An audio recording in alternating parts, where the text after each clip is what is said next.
And I want to get, first of all, your thoughts on, we've been talking about it all week, the Naira and the weakness we've seen in the Naira.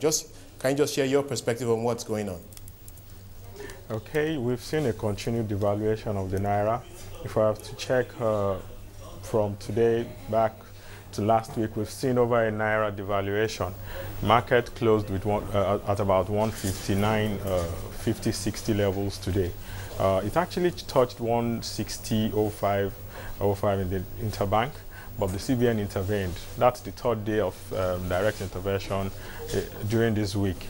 Basically, what we're seeing is that people whose bond securities are maturing in the country may not necessarily be plowing back into fixed income securities like we saw all through last year.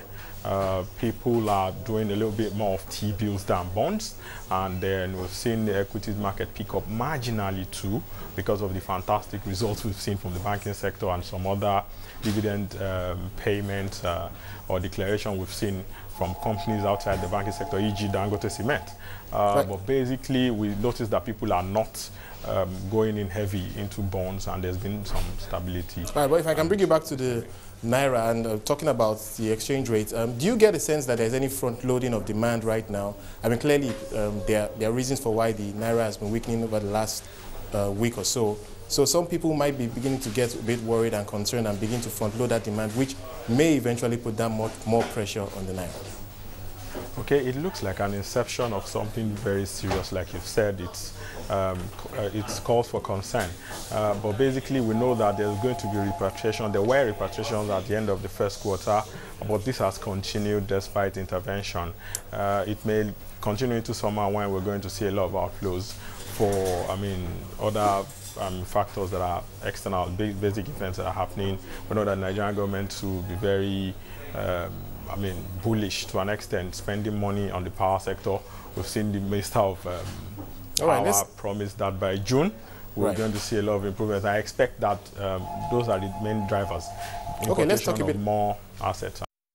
Let's focus a little on the money market now. Of course, we've seen massive injection of liquidity into the market, just like Eleni alluded to. Interbank rates have come down dramatically this week. But give us a sense of where you see that market going and the intervention we've seen from the central bank to mop up that liquidity.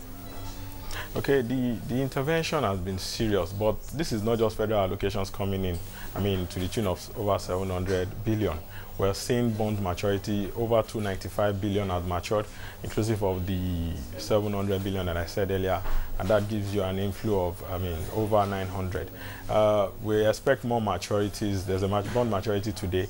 The level of open market operation they are doing right now has not been seriously or significantly increased compared to what they've been doing. So really, the OMO that we are seeing is a very relatively below 100 billion per tranche, and sometimes they don't even sell it. Sometimes it's open for a short period of time, that the window by which you can come in to buy.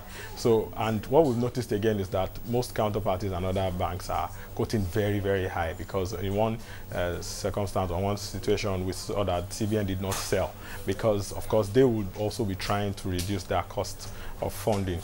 So basically, people are still very, very, I'll call it bullish with the yields they find attractive at being above 14.05.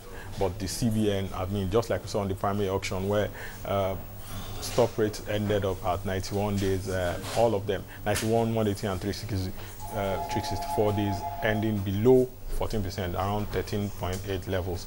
So basically, that's the issue. There's a lot of money. People want to win OMO auctions at above 14, but the CBN, of course, is trying to reduce their cost of funding too.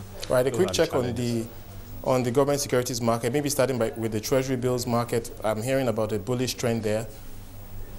Yes, we've seen 40 basis point drop in yields of 91 and 182 Treasury bills maturities. That's 182 days and 91 days. Basically, for the 1 year T-bill, people have actually taken profit from the ones they won at the auction. So we've seen an increase of about 30 basis points.